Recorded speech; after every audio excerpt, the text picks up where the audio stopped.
Hello students, welcome to 17704 Comparative Communication Studies for ASEAN.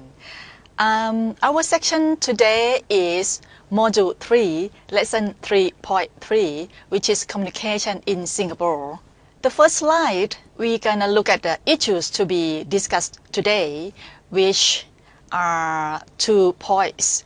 The first one is an overview of communication in Singapore.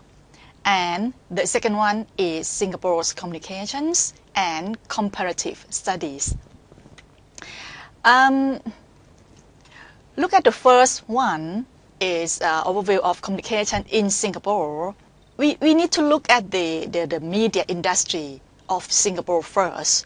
So the first thing that we need to look at is Singapore's news industry. It actually is, we can say that it's dominated by Singapore Press Holding, or SPH. SPH, although is not state-owned company, it's not totally state-owned company, but is supervised by the political leadership. This is the thing that you need to concern.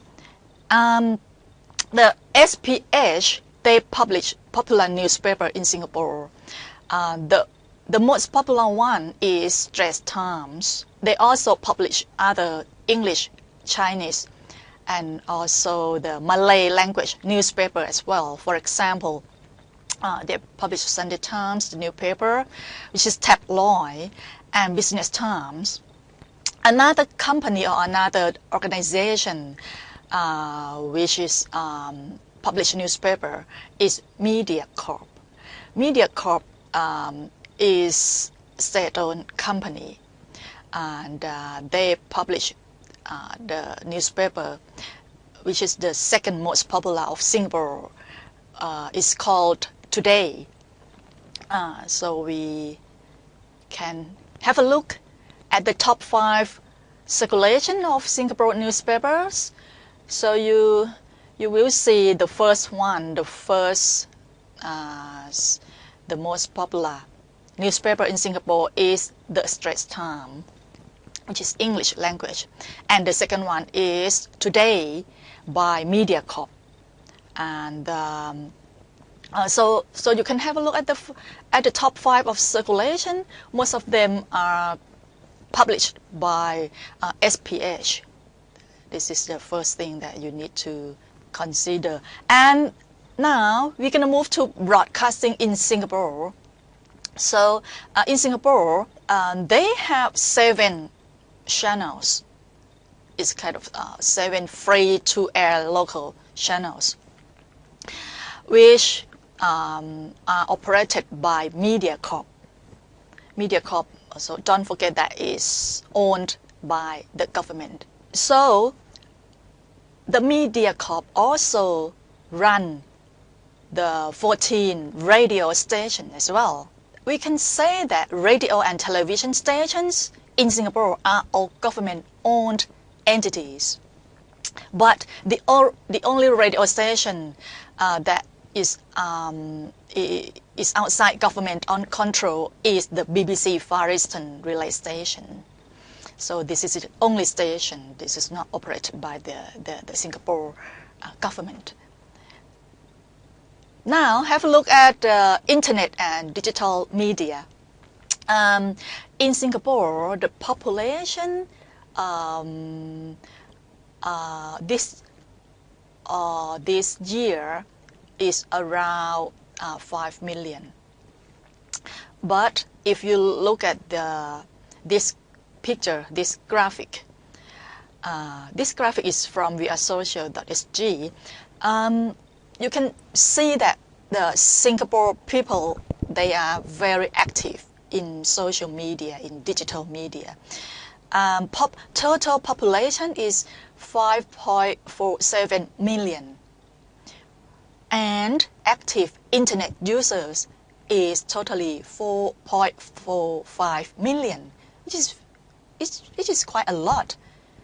Or we can say that they have internet users more than 80% of population. The project that you need to study in Singapore, which is called Media 21. This is the very important project in Singapore because Singapore government, they set up the project that's gonna push the country and push the communication systems to be more advanced. In the project that we call Media 21, they have 6 strategies. For example, they want to establish Singapore as a media exchange of international, and they want to export made by Singapore content, and they have a plan to use digital media as a system, as a main system of the country, and they also to try to push education, which focus on media and digital as well. This is the 6 strategies, and you can have a look in the study guide for details for each strategies and how it works and how it operates in Singapore. The goals of the Media 21 is actually the government, they want to enhance economy, and also they want to create jobs in Singapore, and they want to develop the media. They want to develop the digital society, the information society, and they also cover all types of media. For example, the print and publishing, broadcasting, film, digital media, online media. So all the media they want to develop and distributing in international level. And also the goal, another goal is they want to increase the GDP contribution of the media cluster from 1.56% in 2001 to 3% in 10 years. This is the goal of Singapore. And they want to create about 10,000 new jobs for their people. Now we're going to move to the second issue that we're going to talk today is Singapore's communication situations. In Singapore, the issue that I would like to say that is quite controversial in public media or in international level is censorship. Why? Because censorship content in Singapore is regulated. It's quite heavily regulated. And now it's regulated by the one organization which is called the Media Development Authority of Singapore, or MDA. So MDA is the is a state organization that they can take responsibility to have a look to regulate all the media. For this lesson, we're going to study 2 important media of Singapore. The first one is film, and the second one is about newspaper and press, or the online news. And look at the films which cover videos and music as well, and about the censorship in Singapore. In Singapore, film production and management, which include importing, the producing, distributing, or exhibiting in Singapore, is regulated by the Films Act of 1981. This is the main legislation which control the film production and management. And the latest case, which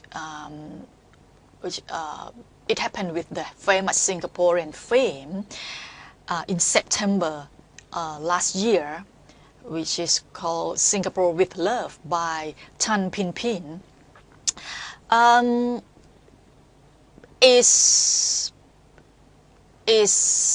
was banned by the Singaporean government by the reason of undermine national security. When the film was banned, they will get the rating that we call NAR rating. So the rating, the film in Singapore, they would classify it by the rating, which they have 6 ratings. The 6 ratings, the first one is G. G is general, is suitable for all ages. And the second one is PG, so the parents should guide the children. And the third one is PG-13, is for children age 13 and above. The next one is NC-16, the rating which is not allow children below 16 years old to see that film. The next rating is M18, or mature 18, is for 18 years old and above. And the last one we call R21, which is for people 21 years old and above. And the rating that we call NAR, which the To Singapore with Love get it, is not allowed for all rights. It means that you can't show, you can't exhibit, you can't distribute in Singapore. So this situation or this issue it becomes to be controversial in Singapore. Even in international level as well. So the artists and the filmmakers and academic in university about film studies, they have lots of debates about this issue, because To Singapore with Love is documentary. It's a fact about the opposition party in Singapore, and so the censorship, it becomes controversial in this case. Is right or wrong? Is too much censor, or it should have flexibility for the artists in Singapore. This is the debate. And so now look at the press situation. The press situation for the law in Singapore, they have the law which is called the Newspaper and Printing Presses Act, or NPPA of 1974. Under the NPPA, newspapers need annual permits. So the owners of the newspaper have to ask for the permits every year. And the newspaper companies must issue management shares to government nominees. And also the government may intervene when the newspaper appoint editorial direction or senior editors. This is the situation in Singapore newspaper. Why Singapore is so very strict about the censorship, especially the press or the news in the country? Because the ideology that they have I would say that when they establish the nation, they especially the the main party, political party in Singapore, who dominated Singapore for 4 decades. So, which is called PAP, or the People's Action Party. They believe that Singapore needs a strong government with the ability to act decisively against threats and to seize opportunities. What opportunities? Is opportunities to create the strong nation. Therefore, freedom of the press must be subordinate of the primacy of purpose of an elected government. It means that this is the wording of Lee Kuan Yew, the previous Prime Minister who just passed away. It means that the government, they have rights. They have rights because they are elected by people. They are elected by people, but the press is not. So the government, they believe that they have rights to control the system or organization that are not elected by people. Now, we are coming to the last issue, is comparative studies. I would like to suggest a book or a very important study from the book which is called Virtual Thailand, the Media and Cultural Politics in Thailand, Malaysia and Singapore, written by Glenn Lewis in 2006. This one is the very important studies about Thai media industry, especially Thai films during Thaksin's government first term in the mid-1990s. But they also compare with Singapore media industry and Singapore context and Malaysia, and also they study in cultural arena and economy as well. So this is a very important study that you should read, and I would like to suggest that this is the main argument of this study is focused on globalization, affected media industry, and formed Thai society and culture, also formed ASEAN society and culture as well. So this is the point that I would like to suggest for this teaching today. And don't forget to study key reasoning as well. And I also gave you in the study guide very, very interesting readings for this module, lesson 3.3 Singapore. I would like to suggest the first one is the website of EDB that called Future Ready Singapore, Industry Background Singapore Media and Digital Entertainment. And the second one is the website of MDA, or Media Development Authority Singapore, very important organization in Singapore which control the media.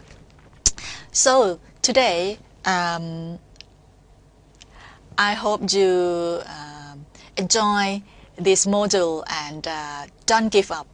And thank you very much. Thank you. Bye.